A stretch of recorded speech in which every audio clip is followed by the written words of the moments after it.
A partir de agora, a Rádio Imperial passa a apresentar Nós Servimos, um programa com a produção e direção do Lions Clube Quitandinha. A apresentação, Dr. Paulo Magno.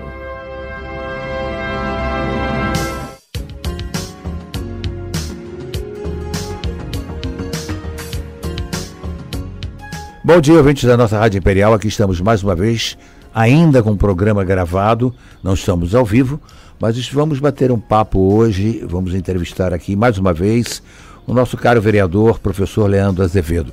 Vamos bater um papo aqui com ele, saber como é que estão as atividades legislativas da nossa cidade e como ele também aprecia um modo de dizer, apreciar no sentido de ver o poder executivo da nossa cidade. Bom dia, professor Leandro. Bom dia, Paulo, Rádio Imperial de Petrópolis, que ajuda na divulgação de vários assuntos importantes inerentes aí à nossa cidade. Uma boa tarde e um bom dia a todos também que acompanham. É um prazer imenso e mais uma vez agradeço de poder estar aqui falando do nosso trabalho lá na Câmara Legislativa e dando o encaminhamento do nosso trabalho enquanto gabinete do professor Leandro Azevedo. Professor Leandro, você é formado em Educação Física. Como é enfrentar os alunos dos dias atuais? Então, ser professor é algo fascinante assim, na minha vida. Eu tenho certeza que eu me encontrei, é a profissão mais importante. E eu passei por todas as faixas etárias, desde a educação infantil, trabalhando com as criancinhas quase de berçário, de 1 aninho, 2, 3, até o ensino médio, que foi a turma de atuação minha por muito tempo. Então, os alunos dos tempos atuais é um desafio, ainda mais como professor de educação física, na nossa área, onde é uma atividade prazerosa, ao mesmo tempo sendo prazerosa, o professor de educação física é um dos profissionais dentro da escola que tem mais contato com o aluno, que mais o aluno se abre, sendo menino ou sendo menina, das relações de casa, relações de escola, de atividades extra-escola. Então, assim, e com a dificuldade hoje da internet, das informações, das opiniões, das diversidades, então, assim, é algo fascinante e interessante, na verdade, a gente poder contribuir para a formação desses jovens hoje, que a gente vê muita dificuldade por ter muita informação, e também aquela questão do professor que perde aquela essência, né, de um ícone, uma pessoa a ser seguida que nós tínhamos antigamente, mas mesmo assim é um fator primordial e vou falar que desafiador no dia de hoje ser professor e poder contribuir efetivamente para a vida dessas crianças que muitos pais hoje, infelizmente, transmitem a obrigação da educação para a escola. Então, é minha vida, é minha formação, é meu sonho e vou falar que se eu morresse 100 vezes e pudesse voltar 100 vezes, eu seria professor 100 vezes. Pois é, porque hoje é difícil. Eu creio que a sua aula deve ser mais prática, menos teórica do que outras matérias, dado a matéria que é. Mas é difícil que os alunos se comportem, tenham um comportamento de acordo, como se estivessem dentro de uma sala de aula, numa aula de educação física? Então, na verdade, o conteúdo, na verdade, teórico, ele existe também, com menos frequência, mas existe, porque tem que passar as regras dos desportos, né, outras questões que envolvem ali o currículo da educação física, mas mais de 50% das aulas realmente ela é prática, mas a gente consegue ter essa organização, essa disciplina. Claro que tem um ou outro aluno que sempre dá mais trabalho, mas dentro da normalidade é interessante, a gente consegue fazer isso sim. Certo. Você possui uma larga experiência com trabalhos sociais nas comunidades.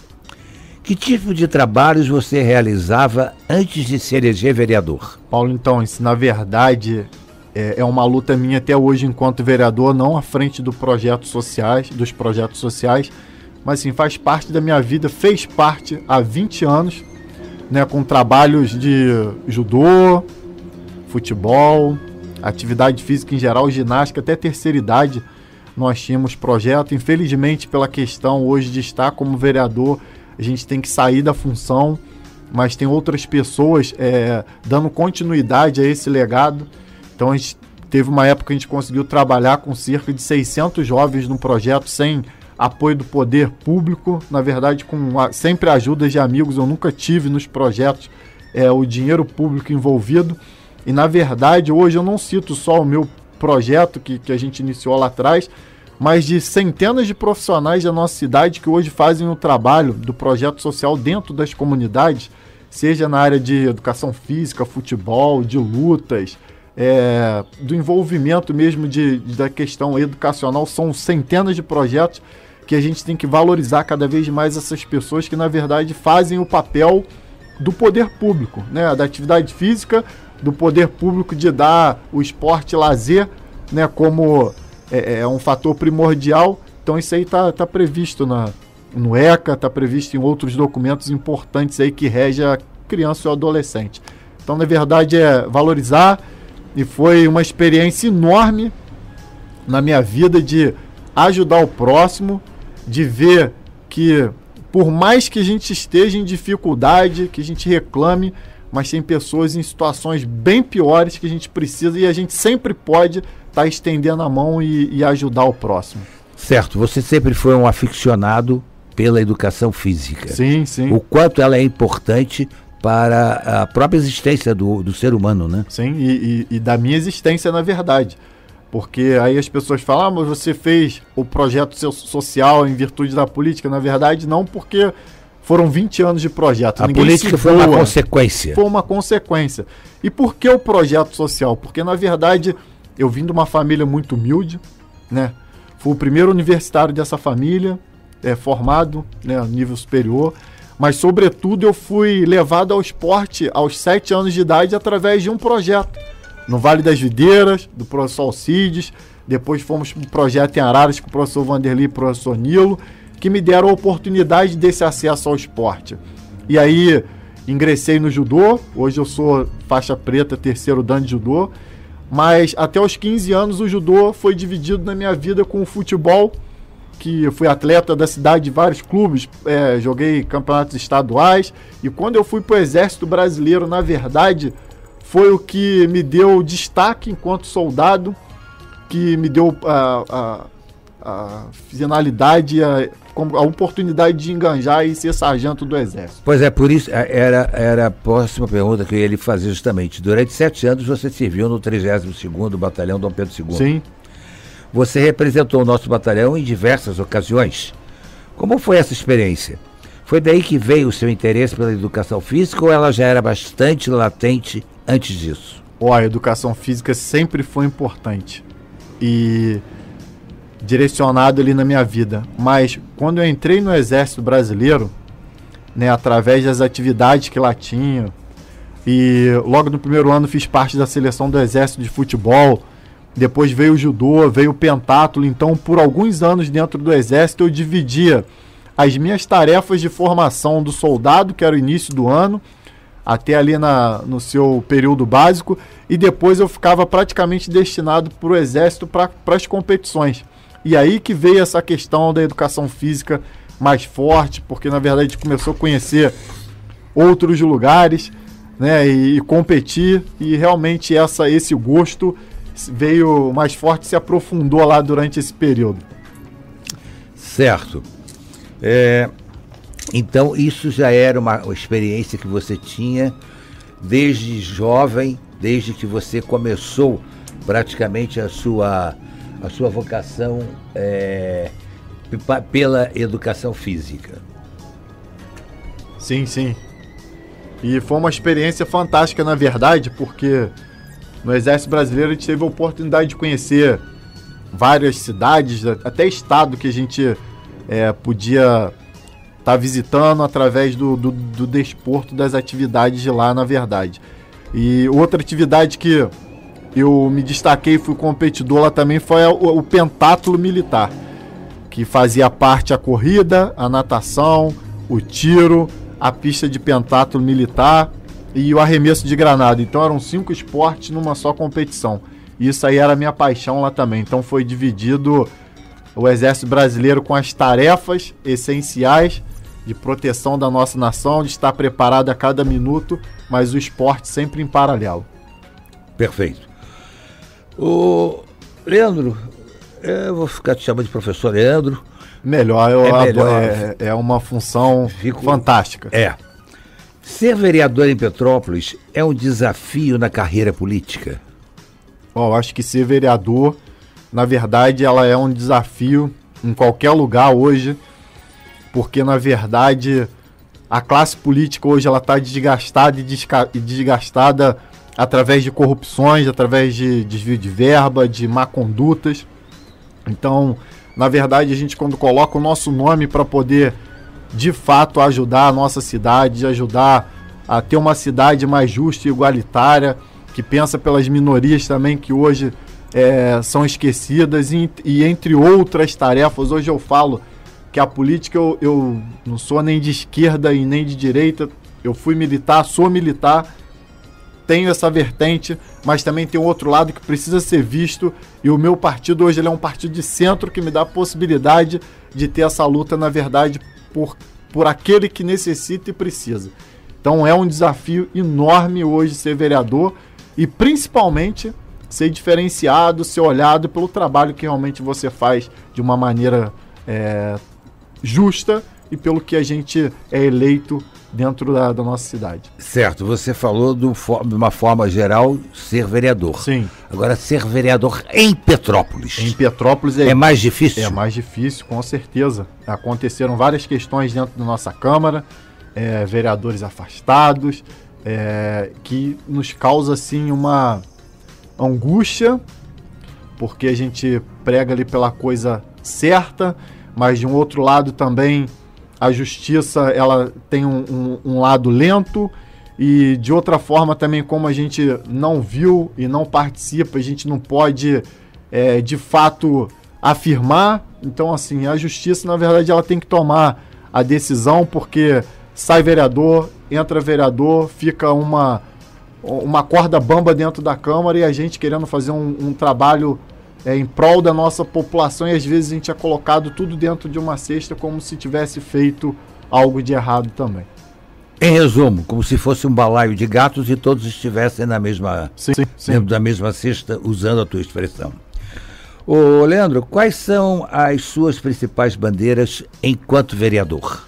Nossa, Paulo, que pergunta difícil e dificílima, porque na verdade, quando a gente adotou a oposição, mas uma oposição que eu encaro como uma oposição com responsabilidade, não é aquela só de ver algo e jogar para a plateia, é ver algo e ir atrás desse algo e comprovar que aquilo teve alguma coisa de errado, teve fraude, teve desvio. Na verdade, essa oposição que me deixa feliz de estar podendo apontar ali várias questões inerentes dentro da Câmara. Então, assim... Vamos deixar essas questões mais para frente, para nós tratarmos de âmbito mais de cada uma. Claro. Vamos falar assim, você se candidatou a vereador para quê, precisamente? Então, na verdade, a gente tinha uma vertente do esporte, da educação, e quando a gente entra na Câmara... Porque realmente... vamos dizer, o esporte da nossa cidade é muito fraco, né? Sim, sim. Falta um investimento tanto do poder público quanto da iniciativa privada, porque hoje a gente vai pegar o orçamento do esporte de 200 e poucos mil reais. O que se faz com 200 e poucos mil reais para essa imensidão de esportes e de bons atletas que nós temos na nossa cidade? Tanto do esporte de base como de esporte de rendimento, nós temos bons atletas na nossa cidade. A gente vê aí atletas mendigando às vezes para ir disputar um torneio fora. Isso é uma vergonha para Petrópolis, não é? Sim. E aí é o que eu falo, a gente tem empresas em Petrópolis que poderiam ajudar, mas também tem essa vergonha da verba da Secretaria de Esporte, que na verdade é muito pouco. A gente vê cidades aí com um número de habitantes muito menor que Petrópolis e com investimento lá nas alturas. E o nosso centro poliesportivo? Então, a gente fez esse movimento lá na Câmara tem uns 2 ou 3 meses, porque eu consegui tanto com o deputado Hugo Leal, quanto com o deputado Daniel. O deputado Hugo é o deputado do meu partido, é o meu deputado, mas o deputado Daniel é uma pessoa que eu já conheço há muito tempo, então independente do viés político, a gente conseguiu essa união. Sim, ele é deputado, claro, também eleito por Petrópolis. E a obrigação dele estar lutando e a minha obrigação como vereador de buscar. Lógico. E os dois se disponibilizaram a trazer verbas, cada um se disponibilizou de mandar 2 milhões, 1,5 milhão cada um para a construção de um ginásio, e a gente já viu um terreno que é ali no Duarte da Silveira, onde era o lixão antigamente, com um excelente terreno, que é na boca da BR, e a gente está aí com olhos ali. O prefeito acho que também até deu essa sinalização com o Berg, que é o nosso elo de ligação, que hoje é da coordenação do esporte lá. Então, assim, vamos torcer para que isso aí se efetive de fato, porque aquele centro esportivo que tem hoje lá no Caxambu, que é o CI, que inclusive foi um trabalho do deputado Hugo Leal também, ele não tem arquibancada que merece a nossa cidade, porque uma arquibancada para 300 pessoas não dá para... Uma cidade de 320 mil, realmente assim, é difícil. É uma quadra excelente, com os padrões oficiais, mas não dá para fazer grandes eventos. Mas é um modelo do governo federal e não poderia fazer diferente. Sim. Mas vamos lutar aí, é uma necessidade real da nossa cidade, de Petrópolis. Esse projeto já está configurado em papel, já está devidamente delineado ou ainda está só em... Não, a gente já tem um projeto mais ou menos no papel. Senão o dinheiro não vem. Né? Para a gente poder efetivamente mandar oficiar novamente com o valor, com o tamanho, todas as medidas, para os deputados mandarem essa verba aí. Você cobra isso? Com certeza. Né? Porque não é igual a alguns... Bom, deixa eu ficar calado. Lá da estrada, como é que é? Da ligação Bing Quitandinha, que é promessa de tudo quanto é prefeito e não sai de jeito nenhum. Isso aí Nunca vi coisa igual. Tem uma cabeça... Todo prefeito promete que vai fazer a ligação Bing Quitandinha. Eu acho que eu não era nem nascido, eu acho que eu já ouvi falar nisso. Porque não é possível, mas não sai. É verdade. Não nasce o filho de jeito nenhum. Você, quando diz que faz uma oposição, não é uma oposição sistemática, logicamente, né? É uma oposição consciente, claro, daquilo que você vê que está errado. Sim. Né? E é interessante, assim, Paulo, já algumas discussões dentro da Câmara com os vereadores de base, eu já falei, quando eu denunciar ou falar algo aqui que eu esteja errado, vocês podem chegar e tem total possibilidade de me bater aqui literalmente nas palavras. Mas você, como faixa preta de judô, vai ser ruim. Você tem que bater só da palavra mesmo. Na briga vai embolar. Mas assim, quer dizer, toda vez que a gente fala, a gente estuda, a gente pede requerimento de informação, a gente vai atrás, até para dar possibilidade do prefeito se defender se realmente foi culpa dele, se é culpa da empresa ou por que foi daquele jeito. Então, se o prefeito for inteligente, ele pega a oposição para consertar o trabalho deles, na verdade, porque são várias secretarias. Quem quer faz, quem não quer... Tem muita coisa para consertar, mas deixa para lá. Bastante. Você faz parte de algumas comissões da nossa Câmara, né? Quais são? Sim. É a de Cultura, né? A comissão, na verdade, de Esporte e a comissão da Educação.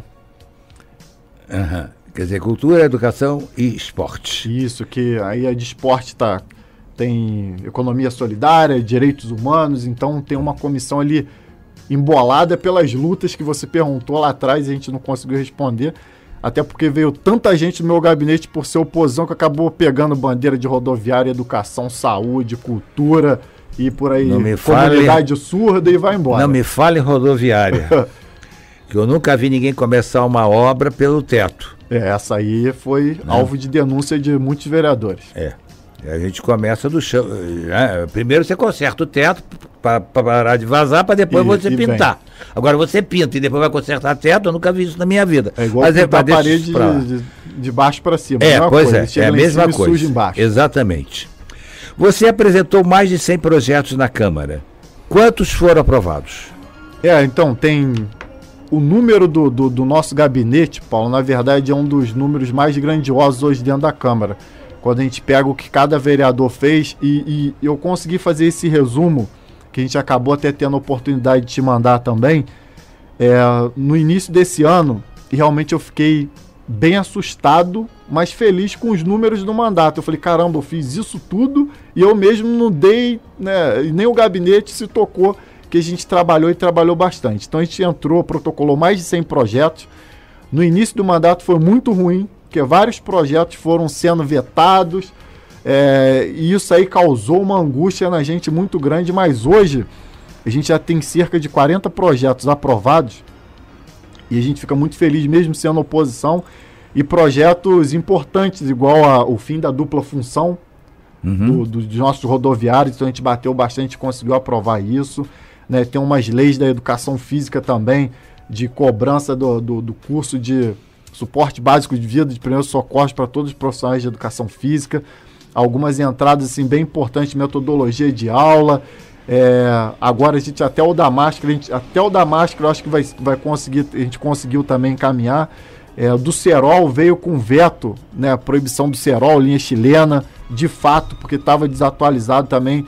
A gente mandou uma vez, vetaram, eu entrei de novo e agora veio com veto só de um artigo que também não vai ter diferença nenhuma.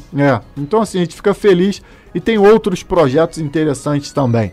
Então a gente fica feliz aí de poder estar ajudando, inclusive da fibromialgia. É uma luta que foi uma das últimas que eu consegui encarar. Então quem não sabe o que é fibromialgia, né, é uma síndrome horrível, que são vários sintomas, quase 100 que tem a pessoa que tem fibromialgia, 95% são de mulheres, 5% de homens. Então, assim, é um número gigante de pessoas que tem na nossa cidade que não tinham atendimento para eles. E a gente fez uma lei lá também, conseguiu aprovar da prioridade nos estacionamentos e filas de atendimento, como se fosse a pessoa com deficiência. Então, assim, bacana, e a gente fica feliz de estar contribuindo com a nossa cidade. Certo. Existe algum projeto específico para os deficientes físicos quanto à educação física? Então, na verdade, todos os projetos da educação física, o nosso mandato, ele é um mandato hoje, como posso falar, referência no Brasil de leis para a educação física, de trabalho com a comunidade surda e com a fibromialgia. Mas o que acontece? O único projeto da educação física com a pessoa com deficiência já estava na casa, que é o que o Conselho pede, que é que tenha uma metodologia para as pessoas com deficiências, para não ter exclusão. Então, ela existe? Existe de fato, e a gente fica feliz. Quando eu fui protocolar, poxa, meu projeto já tinha, então eu fiquei feliz por já existir e eu poder estar cobrando, até porque eu estou dentro da escola efetivamente. Certo. Também tem 2 pedidos, eu não sei se eu deixo isso, eu acho que eu vou deixar isso daqui para o segundo bloco. Vamos fazer o nosso intervalozinho comercial, a gente volta já para o segundo bloco. Estamos apresentando Nós Servimos, um programa do Lions Clube Quitandinha e a apresentação de Dr. Paulo Magno.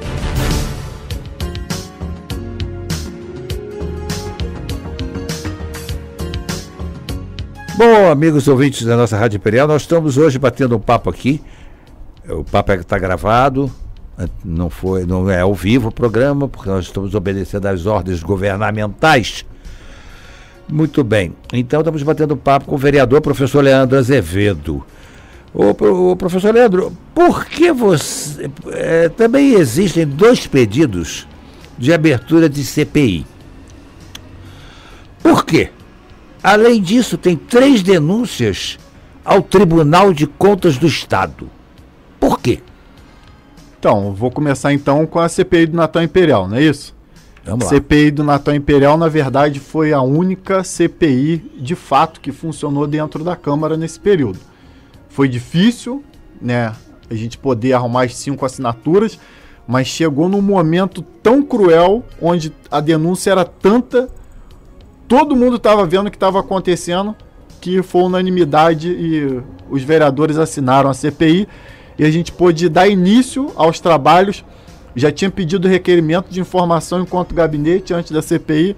Quando a gente abriu a CPI, a gente retomou com outras documentações, pegou todos os pedidos, os pregões que tratava de palco, que tratava de contratação da cultura, de dinheiro para poder arrecadar financiamento de empresas, entre outras. Então, de fato, a gente detectou vários problemas e a gente fez algumas denúncias enquanto gabinete, né, ao Tribunal de Contas, ao Ministério Público, da CPI, do superfaturamento, por que era um valor, porque o palco foi daquele valor, por que as nossas barracas que no contrato estava para montar, fazer e montar, e na verdade foi reutilizada com aquele valor enorme, eu acho que era de 18 ou 19 mil reais cada uma. Então assim, e depois veio o pedido do prefeito para poder suspender a CPI, não foi o pedido para a Câmara, né, o juiz assinou, deu a suspensão da CPI, e aí várias pessoas ficaram me questionando, vereador, deixou paralisar a CPI, o que aconteceu? Afrouxaram, levou dinheiro, levou não sei o quê, entre outras. Mas, enfim, né, mandato judicial, ordem judicial, a gente não se contesta, infelizmente a gente cumpre. Exatamente. Mas, de qualquer forma, Paulo, para que as pessoas, até é importante passar, o Ministério Público nunca esqueceu da CPI do Natal Imperial. Aí eu também não. E eu também não. Por quê? Na verdade, me dá até arrelia. O povo pode ter até esquecido, porque o povo tem memória curta, mas a gente está aqui para lembrar. Então, na verdade, o que aconteceu? O Ministério Público me chamou 2 vezes, chega lá, aquele interrogatório, e a gente levou o resumo uma vez de tudo que tinha acontecido na CPI, e aí deu uma desligada. Aí agora, 1 mês atrás, chegou na Câmara um pedido do Ministério Público para que a comissão, porque enquanto paralisado eu não posso movimentar nenhum trabalho da comissão, de CPI, nada, até para eu não ser punido de alguma forma. E aí o Ministério Público pede para a Câmara para poder mandar todo o documento produzido pela comissão, né, parlamentar de inquérito. E aí foram simplesmente, a gente está lá, eu estou separando ainda 5 pilhas de documento, de contrato, né, de tudo que a gente fez durante esse período que a CPI funcionou. Então, assim, eu fico feliz que o Ministério Público ainda a gente pode contar, mesmo que com o tempo deles, não é o nosso tempo, mas está trabalhando. E uma hora a conta vem. Porque aquele palquinho ali da Praça Dom Pedro custa 375, não foi isso? 270 e poucos. Aí depois fizeram mas isso é um absurdo. Para ajustar. Porque se somar os números 275, dá 2,795, 514, ainda sobra troco. Pô. Porque aquele como é que é? MDF, sei lá, essa porcaria. Meu pai é carpinteiro e marceneiro, foi com 10 mil ele fazia aquilo. E garanto que ainda sobrava troco. Pra sobrar um troquinho pra ele sobreviver. Tranquilamente. Aquilo foi uma pouca vergonha que não tem tamanho. Por que você foi contra 2 pedidos de empréstimo para Petrópolis? Então, na verdade, eu falo muito isso com a vereadora Gilda, a gente tem uma conversa em tudo quanto é tipo de projeto desse sentido. Esses projetos de empréstimo, principalmente, e de outros, ele tem que ir para a Câmara com planilhas, para que realmente vai ser utilizado, o porquê. E a gente verifica o portal da transparência da Câmara e ele não fala nada com nada, às vezes fica desatualizado um tempão, e a gente fica inseguro com tanta coisa que aconteceu, que a gente às vezes votou e depois o projeto volta para a Câmara 3, 4 vezes para poder ser consertado, depois de a gente falar que estava errado, e aí a gente não tem mais segurança de jeito nenhum, até porque essa conta fica para quem vem lá na frente, de empréstimos que poderiam ser para coisas reais, de fato, de melhoria, mas em virtude de outras questões, de não ter planilha, de não saber para que é, do portal de transparência não falar, a gente não pode estar votando em questões importantíssimas para a cidade, mas que nos gera dúvida e dúvidas reais. Ainda mais com uma cidade endividada de R$1 bilhão, eu tenho pena do próximo prefeito. Enfim, vamos lá. Você é um vereador preocupado com a violência contra as mulheres, tendo realizado audiência sobre esse tema. Fale sobre isso. Então, é uma das nossas lutas lá dentro, até em virtude também por ser professor e detectar isso com alunas até, né, desde a adolescência, com namorado, ou questões na rua. E também quando eu entrei no gabinete foi uma cobrança muito grande da Rosângela Stumpf, porque já foi uma guerreira e luta também por essa causa, entre outras. E a gente começou desde o primeiro ano fiscalizar, a gente já foi no CRAM fiscalizar, de fazer audiências públicas e trazer aquelas que são de interesses, até de fazer uma audiência pelo empoderamento da mulher, com o CDDH e com as mulheres militares da cidade. Então olha só o que eu consegui fazer dentro da casa. Direitos humanos, as mulheres de direitos humanos com as mulheres militares, com adolescentes, crianças, né, e adolescentes de escolas municipais e particulares. Então assim, em 3 anos e pouco a gente conseguiu fazer uns 5 eventos dentro da casa e tá lutando, tá fiscalizando, tá cobrando, né? Inclusive tem uma verba que deve estar para vir o ano que vem agora do deputado Hugo também, relacionado ao combate aí contra a violência Legal. Da mulher. Aliás, eu acho que o trabalho do CRAS é um trabalho muito importante. Do CRAN, isso. CRAS no CRAN. É um trabalho muito legal, tenho tido a oportunidade de bater papo com a Cléo aqui. Excelente. É um trabalho que ela faz muito bom.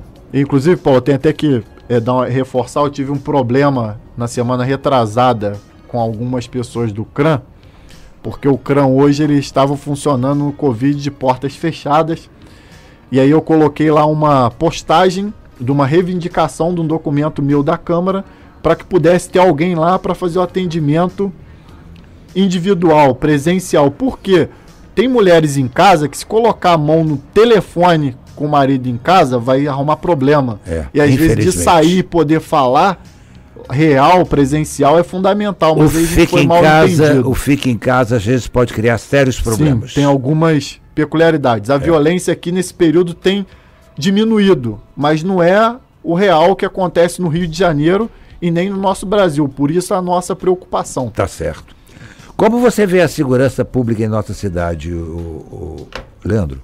Então, na verdade, eu tenho que parabenizar de fato a nossa Polícia Militar, a nossa Guarda Civil, a nossa Polícia Civil. E aí eu falo de bombeiro, eu falo da Polícia Federal, mas em suma, a nossa segurança hoje na cidade, tanto a Guarda Civil quanto a Polícia Militar, tem um efetivo muito aquém do que deveria.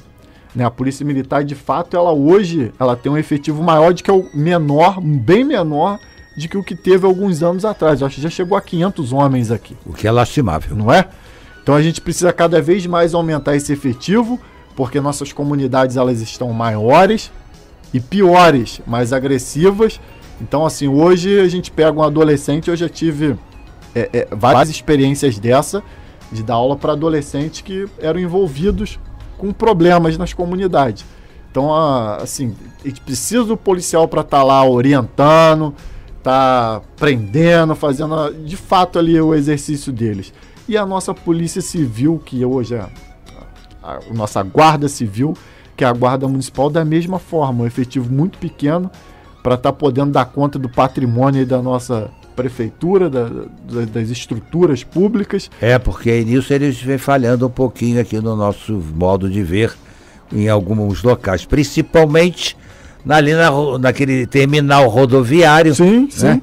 Na Praça da Liberdade, né? Na Praça do Skate e na Praça do Bosque do Imperador e em outros locais aí no centro da cidade que são focos de drogas, e nós sabemos disso, não é possível que eles não saibam, né? Sim, então é importante para a gente lutar para aumentar esse efetivo, mas sobretudo para capacitar e dar material de qualidade para a nossa Guarda Civil.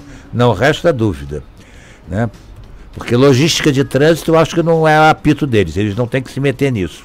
Sim, acaba que eles fazem tudo para ajudar, né? Exatamente. A Polícia Militar. Aí vira bagunça, né? Porque quando uma panela que muita gente mexe, desanda o angu. São sobrecarregados. Já dizia minha avó, né?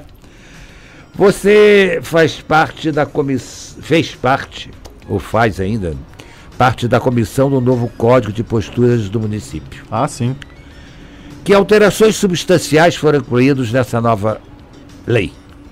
Paulo, então, na verdade foi uma luta muito grande com o vereador Jamil e vereador Ingo Rames, né? Isso, que presidiu. Na verdade, a gente teve um olhar diferenciado entre o centro da cidade e entre as outras localidades, para não colocar tudo dentro de um contexto ali, porque são peculiaridades diferentes.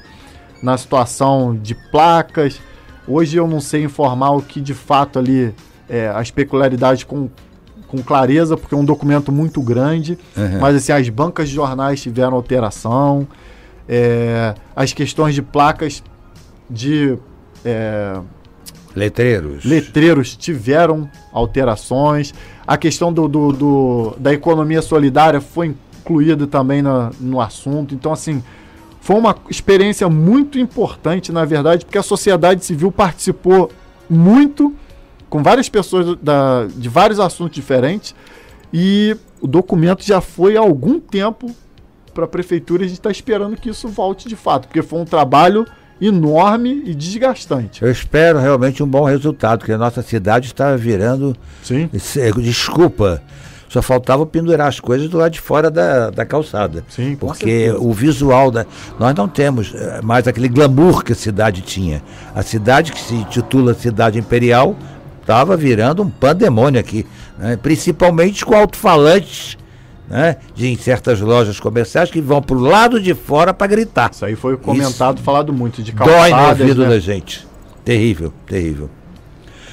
Ô, professor Leandro, ouve-se dizer que a Câmara Municipal aprova tudo que o Executivo manda. Até que ponto isso é realidade? Não, isso na verdade sempre foi realidade, porque os vereadores de base eram um número muito expressivo. Depois que veio os suplentes, na verdade, teve uma mescla ali bacana, aumentaram aí os vereadores de oposição, e a gente conseguiu algumas coisas dar uma embarreirada e travar. Mas a maioria dos projetos que vem do governo, mesmo às vezes a gente detectando que tem alguma coisa de errado, falando, pedindo para não votar, o projeto vai e entra em pauta e é aprovado, aí depois volta 1, 2, 3 e a gente fica, tá vendo que errou? Poderia ter evitado esse problema. Então, a gente está lá para ajudar, né? Então, acho que é uma situação não só de oposição à situação, mas de humildade, de querer ver a nossa cidade bem e de ver um fiscalização, que vocês estão lá para fiscalizar, né? Para aprovar. Paulo, o projeto às vezes pode ser bom, mas ele está com erro, a gente tem que sentar e acertar que o erro ali pode prejudicar alguém. Lógico. Então, assim, o nosso padrão de oposição é ter um documento coeso que vai de encontro à melhoria da nossa cidade. Então, isso aí, de fato, é real. Como você avalia os 3 anos, já que estamos no 4º ano, praticamente, do governo municipal? Que balanço você faz desses anos do atual governo, tanto do executivo quanto do legislativo na cidade? Então, na verdade, eu sempre falo lá que independente de oposição à situação, falando em casa legislativa, cada um faz o seu trabalho. A nossa Câmara é uma Câmara que poderia ter um olhar de fato pela nossa comunidade, parar de olhar situação de governo, né? E ter um trabalho em conjunto em prol dos nossos munícipes. A gente encontra vários problemas, mas hoje tem um diálogo e a gente consegue chegar num determinador comum dentro da Câmara Legislativa. Agora, levando em consideração o Poder Executivo, né, a gente viu durante esse tempo que, infelizmente, várias coisas erradas aconteceram. Eu aponto também alguns trabalhos infelizmente, as certas não aconteceram, né? Mas o errado superou aí imensamente aí as coisas boas que a gente pode catar ali, contar nos dedos, né? Porque são só 10. E vai sobrar. Mas, enfim, a gente continua o nosso trabalho de fiscalização. Tudo é 9.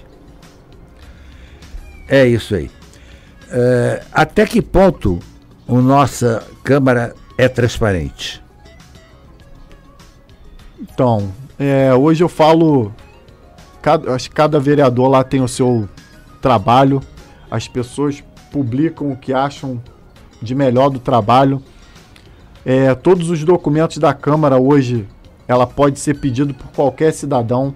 eu procuro expor tudo que é questão dentro da Câmara lá para que a população possa visualizar, me perguntar. Então, várias questões, às vezes, falam até dos vereadores, que vereador tem benefício X, né, que tem isso, que tem aquilo, que a Câmara não faz a sua parte. Então, na verdade, hoje a Câmara conseguiu devolver, Paulo, por incrível que pareça, esse ano, 2.300.000 reais para a Prefeitura. Só o mês passado foi 330 mil. E você sabe que esse dinheiro foi aplicado? É o meu questionamento principal dentro da Câmara. Tá bom. Porque as pessoas falam, vereador, você tem que doar isso, tem que fazer aquilo, mas eu falei, o que foi feito com o dinheiro que foi para lá? E esse mês nós vamos devolver 500 mil reais. O mês passado foi para a compra do EPI, equipamento de proteção individual para os funcionários de frente. Mas eu não vi ainda a nota, eu não vi ainda aonde foi utilizado. A gente vai fazer outra ação esse mês e eu vou estar cobrando de novo. Isso me deixa muito triste, Paulo. Realmente é entristecedor mesmo. Vereador, nossa Câmara tem 15 vereadores, sim, mas paga 21. Sim. O que você acha disso? Eu acho, na verdade, horrível. É uma questão que a gente cobra, mas, mais uma vez, a sociedade ela tem que entender, porque, na verdade, eu sou cobrado por isso, Paulo. Por que a Câmara paga 21 vereadores? A gente sabe, como você disse bem anteriormente, desculpa te interromper, sim, que a ordem judicial foi feita para ser cumprida. Sim. Mas isso não é amoral? Claro, eu acho muito ruim de fato. E aí fica vereador que quer entrar, vereador que quer sair, a gente fica no meio desse bolo doido aí, também fica chateado por isso tudo. Que me lembra uma certa casa, a casa da mãe Joana. É verdade, na verdade é um dinheiro que poderia estar sendo investido em coisas reais da Prefeitura. Exatamente, concordo plenamente com você. Hoje, diante do que se tem no contexto social, digital principalmente, o acesso a falar o que quiser e como quiser, a função do vereador foi desacreditada e também confundida. Qual é o papel real de um vereador diante desse contexto? Então, na verdade, esse assunto do qual é a prerrogativa do vereador... Tem gente que pensa que vereador é despachante. Sim. Mas eu faço isso aí muito, sempre discuto, até em comunidade. Eu falo, enquanto você da comunidade não entender o que o vereador faz, vai ser confundido o trabalho e daqui a pouco você não vai votar numa pessoa que não faz uma coisa que você acha que é certa e vai continuar os ruins. Por quê? O vereador ele está na Câmara Legislativa para, basicamente, legislar, que é fazer leis, entre outras prerrogativas, e fiscalizar. Então essas duas atribuições são as mais importantes ali do poder legislativo. Ser a voz da população, ter audiências, buscar melhorias para as comunidades é uma outra também, mas não é a função do vereador fazer. E a do prefeito, sim, é executar o tapa-buraco, melhoria dentro do hospital, dentro das escolas. Em suma, isso é confundido pela população. Mas enquanto a população tocar alguns o seu voto por R$50, por saco de cimento ou por troca de trabalho, realmente vai ficar difícil a gente ter uma mudança efetiva na política. Vereador, a Câmara de Vereadores é o grande foro da cidade de Petrópolis. É a grande instância para discussões da cidade de Petrópolis. Ela cumpre esse papel? Então, cumpre, e nessa parte eu tenho que defender que tem dias até que fica difícil de ter uma audiência marcada, uma reunião marcada dentro da Câmara. Então, quando eu entrei lá na primeira semana, eu falei, essa casa aqui, ela é a casa do povo. Se é a casa do povo, a gente tem que trazer o povo aqui para dentro. Então, inúmeras audiências eu fiz lá, reuniões, tudo que é de discussão eu procuro levar lá para dentro, e outros vereadores também. O meu, que é do meu gabinete, eu tenho o objetivo de ter, depois da audiência, das reuniões, os encaminhamentos peculiares, se é para o executivo, se é denúncia, se são encaminhamentos, se é pedido, se é para empresa privada, se é para a prefeitura. Então a gente faz isso. Eu já até perdi as contas de quantas audiências, mas foram muitas audiências que eu fiz em vários setores. Das minhas comissões eu fiz em todas, algumas 4, 5 vezes. Então, assim, de fato a população hoje ela dentro do meu mandato, ela está dentro da Câmara. Mas eu vejo muitos vereadores, independente de situação ou oposição, tá levando também essas discussões para dentro da Câmara. Então, só para perguntar assim, você é ligado em redes sociais? Bastante. Acompanhe os comentários sobre o Legislativo e o Executivo da nossa cidade? Demais. O que você identifica pelas redes sociais quanto à aprovação ou reprovação de ambos os poderes, Leandro? Tudo negativo, na verdade. Né? De 80% de rejeição para lá. Mas assim, eu acompanho as minhas redes sociais, eu respondo, eu ainda consigo fazer isso. Então, assim, é importante a população começar a se ligar, Paulo, porque eu falo que professor tem professor bom, tem professor ruim. Ah, sim. Polícia, bom e ruim, pastor, bom e ruim, padre, bom e ruim, médico, bom e ruim. Lógico. Na política também. Bom e ruim, eu conheci muitas pessoas boas e muitas ruins. Então, assim, de fato, a população tem que se apropriar, tem que se apropriar das informações. Quando escutar alguma coisa de um vereador, não sai compartilhando, não. A não ser que você tenha certeza. Se não, chama lá, procura saber algumas informações para você, de fato, replicar o que realmente está acontecendo. Porque às vezes você acaba, porque hoje as pessoas com poder, né, conseguem mandar fake news, conseguem prejudicar algumas pessoas e aí vai aquele monte atrás sem saber o que está acontecendo. Igual burrinho de presépio. Isso aí. Eu vou agora entrar num assunto que estourou aqui essa semana. Aliás, ontem eu recebi no meu WhatsApp, fui procurar saber se era verdade, porque a gente tem que saber se é verdade ou não. Mas como eu vi o vereador falando, eu acredito que seja verdade, que também aí era movimentar, fazer o movimento labial é difícil da pessoa. Você vê que realmente eu conheço a voz dele. Então realmente era ele que estava falando. Mas o vereador Jamil Sabrá fez uma denúncia muito séria a respeito de compra de álcool gel. E parece que ele e a vereadora Gilda Beatriz abriram uma CPI, ou fizeram pedido de abertura de CPI para verificar álcool gel que, segundo ele, estaria sendo vendido meio litro, 500 ml, a R$10 e foi comprado 800 ml a R$36. Mas o que é isso? Onde é que nós estamos? Então, na verdade, eu acompanhei desde o início, mas eu espero ter provas, ter encaminhamentos. A gente fez 9 pedidos de requerimento de informação. Na verdade, eu acho que uma denúncia ou uma abertura de uma CPI é para a gente investigar. Sim. Se tiver certo ou errado, a gente vai estar falando no final. Agora, a CPI, ela colheram as assinaturas. Eu acho que conseguiram as 5 assinaturas para abertura. Agora, existe a minha CPI suspensa e mais 2 que não aconteceram ainda. E só pode ter 3. E o mandato acabando, né? O mandato acabando. Mas eu acho pertinente porque eu verifiquei também o meu gabinete a questão do álcool em gel, só que na questão de 1 litro. Uma compra R$ 89,00 o litro, a outra R$ 39,00, a outra R$ 36,00. Ora, abre o portal da transparência, vê as tabelas de preço. Como chegaram naquele preço se não tem licitação? Tiveram os 3 preços, o R$ 89,00 foi porque ele foi na primeira empresa, ou foi porque naquele momento o álcool estava naquele valor. Então, assim, de qualquer forma, alguém tem que ser punido, Paulo. Ou o executivo, ou a empresa que usurpou a população naquele momento. Sim, porque isso é crime. Então, assim, por que do medo da abertura de uma CPI? Na verdade, se ele tivesse certo, se tivesse só aquele preço naquele momento, infelizmente vai ter que comprar, porque são vidas que estão ali. Mas também se não foi. Então a população quer saber, e a gente, como vereador, a gente vai apurar, porque é nossa obrigação. Ou abrir CPI, ou pedir requerimento de informação, ou mandar para o Ministério, para o Tribunal de Contas, ou para o Ministério Público, qual for. A gente tem que fazer alguma coisa. Porque me assusta, porque o ministro Moro disse que tudo isso que está sendo dado aos municípios e estados serão auditados.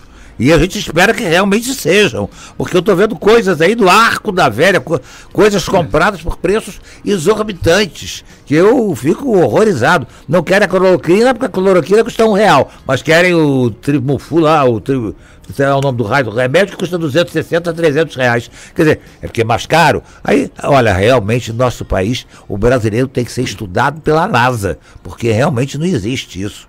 No momento que nós estamos vivendo de pandemia, e de pandemônio também pela imprensa, então as coisas estão complicadas, não pode ser assim. Paulo, assim, dinheiro público é dinheiro de impostos, de sacrifício do povo. Sim. E na verdade, assim, é um momento que eu não posso nem defender de ter um decreto. É um momento que a gente precisa ter o material rápido, o material escasso. A gente vê na televisão aí que hora, né, você vê que a prefeitura pediu material, pediu 200, não tinha 200, o cara falou que ia mandar 100, que não teve 100, que na verdade veio 50 e com valor lá em cima. Então é um momento que todo mundo quer se dar bem nas costas do dinheiro público, que é o dinheiro de imposto, que todos nós pagamos. E gente morrendo. É isso que é o pior. Gente passando fome na comunidade, comércio fechado. Então, isto é que é mais grave. Uma obrigação não morre do Covid, mas morre pelo Covid. Porque tudo fechado, tudo lacrado, o pessoal entra em desespero, tem gente que não tem dinheiro para comprar um pão, para comprar um leite, para fazer absolutamente nada, os empregados estão desesperados, dizem que já chega na casa de 2.000 desempregados em Petrópolis. Sim. Quer dizer, isso para a nossa cidade é um caos, que é uma cidade que não abre mercado de trabalho, que não abre nada, quer dizer, fica tudo muito complicado, é muito difícil para a nossa população. Realmente, a gente lastima muito que esse tipo de atitude tenham sido tomadas aqui em Petrópolis. Professor Leandro, estamos chegando ao final da nossa entrevista, eu quero lhe fazer a última pergunta. Qual o projeto que você ainda espera ver aprovado, que você considera de importância para a nossa comunidade? Poxa, na verdade, eu acho que já coloquei todos os projetos lá. E assim, eu acho que o mais importante da legislatura que eu esperava pela luta foi o fim da dupla função, que na verdade a gente tinha que efetivar ele. Nesse momento de Covid, a gente vê a empresa querendo mandar 1.000 embora por falta de um subsídio. Então, na verdade, eu não falo que é nem meu projeto. Na verdade, hoje eu anseio pela prefeitura, não sei quais os padrões hoje, mas que tenha um subsídio em relação às empresas de ônibus. Não é nem que eu defenda as empresas. Não, mas a gratuidade hoje, Paulo, ela aumenta, ela é mais de 50% das nossas passagens hoje. Quem paga esse preço é o usuário. Então, assim, o rodoviário está sendo desvalorizado, maltratado, pisoteado pelas empresas, cobrador sendo mandado embora, motorista tendo que fazer essa dupla função. Então, na verdade, meu sonho hoje era que a prefeitura pudesse dar um repasse para as empresas, mas, porém, que as empresas pudessem, de fato, valorizar os nossos funcionários rodoviários e também baratear o preço das nossas passagens, que hoje é muito caro. E outra lei que, de coração, por ver o sofrimento que eu vi sendo aprovada, de fato, era a da fibromialgia, porque eu sei que tem muitas mulheres na nossa cidade sofrendo e precisa aí de um alento, precisa de um suporte aí do Poder Executivo. Dos projetos que eu coloquei, acho que os mais importantes eu consegui, ele tá sendo aprovado depois. Vereador, eu quero agradecer a sua participação no nosso programa, que só enalteceu, desejar sucesso na sua vida pública e deixar os nossos microfones para a sua despedida. Na verdade, eu quero agradecer, Paulo, novamente o convite à Rádio Imperial, né, a todos que nos escutaram nesse momento com muito carinho, porque é muito bom a gente poder estar aqui passando a nossa visão, passando o nosso trabalho e a nossa luta em prol de aqueles que a gente realmente tem que obedecer, que são os nossos munícipes que pagam imposto e aqueles que nos colocaram lá dentro. Então, assim, é muito bom estar podendo dar transparência ao trabalho que é feito dentro da Câmara pelo meu gabinete. Obrigado a todos os nossos ouvintes pela atenção dispensada ao nosso programa. Obrigado aí ao William, que está na técnica, e ao Lucas, que está levando o programa ao ar. Um abraço a todos os nossos ouvintes, a Nair, a Olívia do Quarteirão, a Eunice lá em São Paulo, que está clicando lá e nos ouvindo sempre, a Olívia Wendling, ao Zé Roberto, ao Marcos Carneiro, Elizabeth Grávida. Se eu for ficar falando aqui, eu vou ficar falando até amanhã para agradecer todo mundo, né? Mas um abraço especial a todos vocês, ao doutor Henri Grazinoli, que sempre nos prestigia com a sua audiência aí também ao nosso programa. Um abraço a todos vocês e até semana que vem, quando estaremos de volta com mais um programa. Nós servimos sobre a chancela do Lions Clube Petrópolis Quitandinha. Fui!